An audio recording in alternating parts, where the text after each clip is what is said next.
Welcome to एड्यूट्यूब। आज का topic है कंपनी रूल एक्सपैंड्स। तो इस हेडिंग से आप लोगों को समझ आ ही गया होगा कि कंपनी रूल एक्सपैंड्स मतलब कंपनी का रूल बढ़ रहा है ना। तो बढ़ कैसे रहा है कंपनी का रूल, वो हम आज पढ़ेंगे कि कैसे उनका रूल एक्सपैंड हुआ, इंडिया में बढ़ा। क्योंकि इंडिया का ही पढ़ रहे हैं हम, जो कंपनी ईस्ट इंडिया कंपनी आई अब पिछले टॉपिक्स में चैप्टर के हमने यही पढ़ा है ना। तो उसको आगे कंटिन्यू करते हुए अपनी जर्नी को आज का टॉपिक शुरू करते हैं। तो period between 1757 to 1857 is regarded as the expansion of company rule by the annexation of Indian states। जो 1757 से लेके 1857 के बीच का टाइम था, उस टाइम पे जो कंपनी थी, ईस्ट इंडिया कंपनी थी, उनका रूल एक्सपैंड हुआ था इंडिया में। ठीक है, जो इंडियन स्टेट्स थी उनको उन्होंने अपने अंडर किया था, एनेक्सेशन ऑफ इंडियन स्टेट जो यहाँ पे मेंशन है। और ऐसा नहीं, और ये भी था कि कंपनी नेवर अटैक, मतलब एकदम से सीधा जाके बहुत कम, ऐसा नहीं कि अटैक ही नहीं किया कंपनी, बहुत डरती थी, ऐसा भी नहीं कि एकदम जाके मतलब हल्ला बोल दी किसी पे, चलो अटैक अटैक करो इस पे, ऐसा भी नहीं हुआ था। ठीक है, जैसे हमने अभी तक दो बैटल्स पढ़ी भी हैं, बैटल ऑफ प्लाजी और बैटल ऑफ बक्सर। तो ऐसा भी नहीं कि कंपनी अटैक ही नहीं कर रही थी, पर बैटल ऑफ बक्सर के बाद उनमें थोड़ा आ गया था नवाब बनने का, तो वो नबूब्स बन गए थे। तब वो नबूब्स बन गए थे, तो नबूब्स कहाँ के बनेंगे, वो किंगडम के। तो वो अपना किंगडम बढ़ा रहे थे, जैसे बाकी राजा बढ़ाते हैं अपना किंगडम, वो भी बढ़ा रहे थे। तो ऐसे कंपनी का रूल एक्सपैंड हुआ, तो वो सीधे जाके एकदम से फाइट भी नहीं कर रहे थे, ना ही वो ऐसा कर रहे थे कि बिल्कुल ही फाइट नहीं कर रहे। तो देखते हैं क्या होता है। Then how instead they use a variety of political, economic and diplomatic methods to extend its influence before annexing an Indian kingdom। मतलब कि बहुत सारे वैरायटीज ऑफ मेथड उन्होंने यूज करे। ये नहीं कि वो ना बड़े चालबाज थे, कंपनी के लोग बड़े चालबाज थे, वो सीधा जाकर किसी पर फाइट नहीं करते थे, वो पहले उसकी कमजोरी जानते थे, उनकी कमजोरी क्या है। और बहुत सारी चीजें, जैसे हमने बैटल ऑफ, उसमें जो पिछली हमारी बैटल्स थी, बैटल ऑफ प्लाजी और बैटल ऑफ बक्सर में हमने पढ़ा कि उन्होंने उनका ही जो बैटल ऑफ प्लाजी थी वो क्यों आ रहे थे, हमारे नवाब क्यों आ रहे थे, क्योंकि उनका ही एक कमांडर, जो उनकी आर्मी में कमांडर था, उनको वो अपनी साइड ले आए थे कंपनी वाले, है ना, बैटल ऑफ प्लाजी में हमने पढ़ा था। ठीक है, तो इसी वजह से वो बहुत चालबाज थे, वो कुछ ना कुछ तरकीब अपनाते रहते थे कि हम ना सीधा लड़ेंगे तो चांसेस हैं, हार भी सकते हैं जीत भी सकते हैं, तो हम क्यों ना ऐसा करते हैं, फिर तुम्हारे पूरे चांसेस हैं जीतने के। तो बहुत सारे अलग अलग मेथड को यूज करते थे ताकि हम इंडियन किंगडम को अपने अंडर ले सके। तो बैटल ऑफ बक्सर के बाद कंपनी ने अपने रेसिडेंट्स अपॉइंट करने शुरू कर दी इंडियन स्टेट्स में। ठीक है, after the battle of Buxar company appointed residents in Indian states. ये रेसिडेंट्स होता क्या है मेनली, अभी आप छोड़ दो कि मैंने यहाँ पे नोट्स में डेफिनेशन मेंशन नहीं कर रखी रेसिडेंट्स की, अब क्या होगा, don't think about that. Okay, last में चैप्टर खत्म होने के लास्ट में मैं एक्स्ट्रा क्वेश्चंस की एक वीडियो बनाऊंगी, उसमें जितने भी डिफाइंस हैं, जितने भी वन वर्ड नेम देम हैं, वो सारे उसमें कवर हो जाएंगे। इसलिए अभी ये छोड़ दो कि यहाँ पे डेफिनेशन नहीं दे रखी, सिर्फ अभी समझो कि रेसिडेंट्स होते क्या थे। ठीक है, रेसिडेंट, वैसे हमें रेसिडेंट का जो वर्ड है उसका मतलब पता है, जैसे आप अपनी सिटी के रेसिडेंट हो, अपने जहाँ पे आप रहते हो उसके रेसिडेंट हो, आप वहां पे रहते हो, है ना। तो इसमें जो इनका क्या मतलब था, जो इंडियन स्टेट्स में रहते थे कंपनी के, मतलब ये हमें समझ आ गया कि वो वहां पे रहते थे, रेसिडेंस में इतना समझ आ गया इस वर्ड से कि वो कंपनी के जो लोग थे वो इंडियन स्टेट्स में रहते थे। क्यों रहते थे, क्या करते थे वो वहां, सिर्फ खाना खाने और घूमने फिरने नहीं रहते थे वो वहां पे, उनका काम था, कंपनी ने उन्हें रखा था कि जो जिन पे उनका रूल नहीं था वहां पे। ठीक है, देखो मैंने आपको बताया था कि तीन लोग थे, है ना। अवध के किंग थे, दिल्ली के किंग नवाब थे, और बैटल ऑफ प्लाजी में एक तो बंगाल के थे ही, 3 लोग थे ये। तो इनको इनको तो तब इनकी लड़ाई हुई तो इनको तो ये हरा चुके थे, ठीक है। बाकी जो किंगडम्स बचे थे, और उनमें भी से भी जो किंगडम्स उनके अंडर नहीं आए थे, उनमें ये अपने रेसिडेंट्स छोड़ते थे। और इंडियन ऐसे मना नहीं करते थे ना कि चलो निकलो, तुम नहीं, यहाँ नहीं रहोगे, कि ऐसे बोल के रखवा देते होंगे।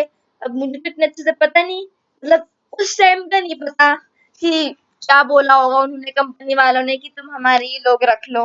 मे बी ऐसा ही बोल के रख लो यार, प्लीज, इनको ना तुम्हारा कल्चर वल्चर जानना है, इंडियन कल्चर में बहुत इंटरेस्ट है इन्हें, ये यहाँ पे रहना चाहते हैं। और वो क्या करते थे रेसिडेंट्स, वहां पे इन जो किंगडम होता था वहीं पे बैठते थे। जो आपने मूवीज वगैरह में देखा होगा, एक राज्यसभा लगती है ना, एक किंग बैठा रहता है, फिर उसके ऊपर सबसे फिर साइड साइड में मिनिस्टर्स होते हैं। तो मिनिस्टर्स की लाइन में वो भी बैठे रहते थे रेसिडेंट्स, और वो जो भी उनके उनकी आपसी बात हो रही है कंट्री की, और कुछ भी कुछ चीजें हो रही है उन्हें पता चलती रहती थी, तो अपनी कंपनी को ये इंफॉर्मेशन देते थे।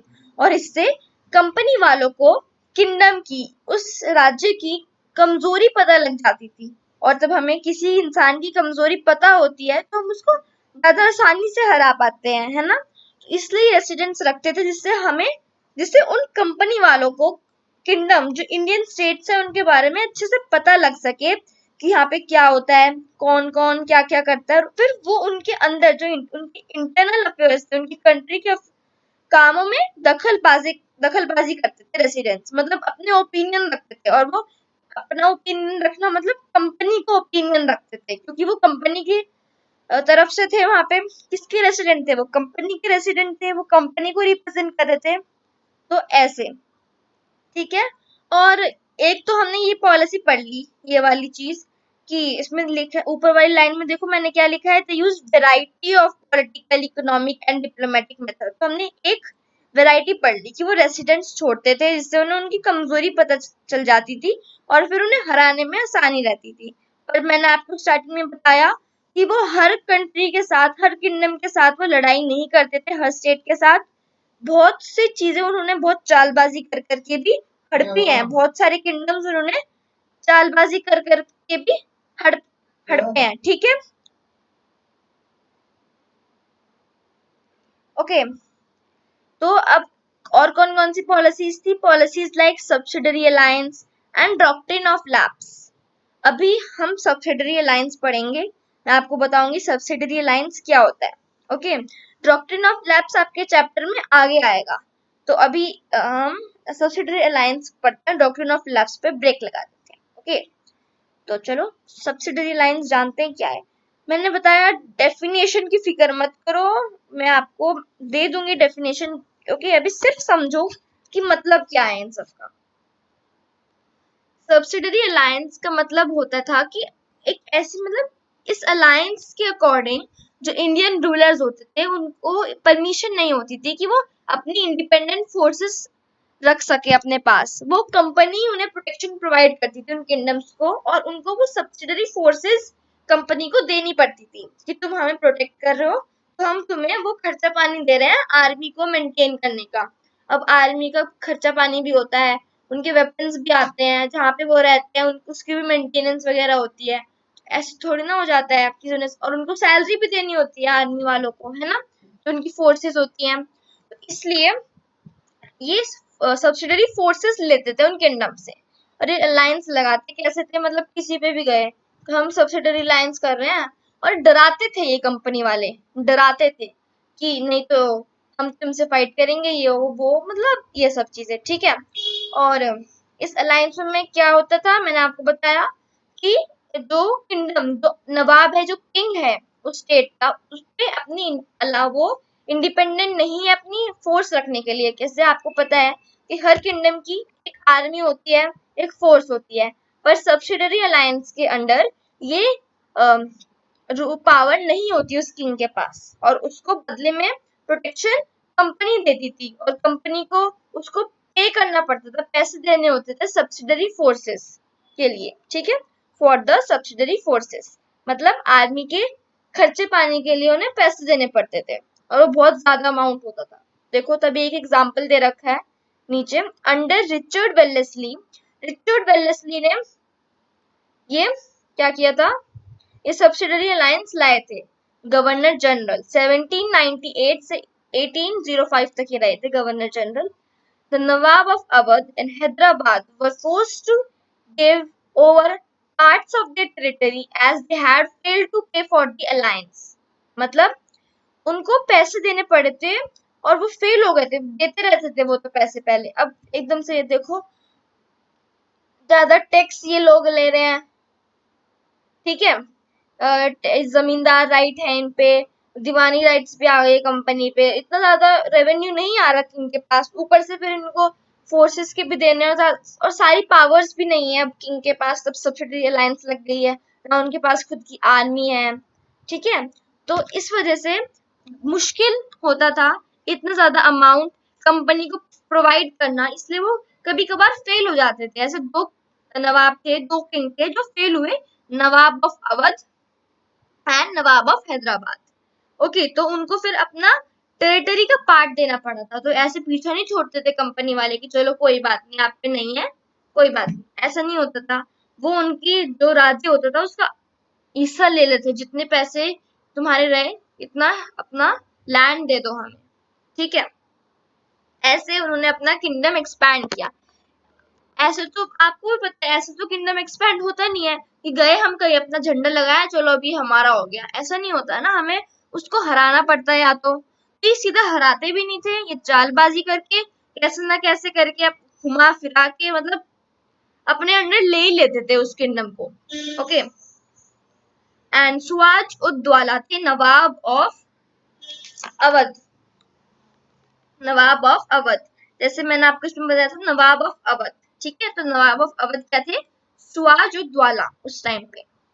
ओके, और वही एग्जांपल है जो मैंने अभी आपको उसमें पिक्चर में दिखाया। When Richard Wellesley was governor general, the nawab of Awadh was forced to give over half of his territory to the company in 1801 and Nawab of Hyderabad also. मतलब ये दोनों फंस गए थे, इनको फिर अपना वो देना पड़ा था कंट्री का पार्ट थोड़ा सा।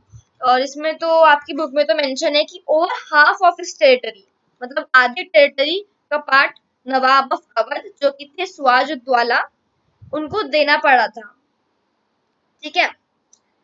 तो सब्सिडरी लाइंस आई होप आपको समझ आ गया होगा, और कैसे उन्होंने रूल एक्सपैंड किया वो भी आपको समझ आ गया होगा। तो थैंक्स फॉर वॉचिंग। अब मिलते हैं नेक्स्ट वीडियो में, उसमें हम नेक्स्ट टॉपिक कवर करेंगे। Please like share and subscribe, अपने फ्रेंड्स में शेयर करो तभी तो ज्यादा सब्सक्राइबर्स बढ़ेंगे ना, उनको भी शेयर करो, उनकी भी नॉलेज बढ़ाओ। And thanks for watching once again.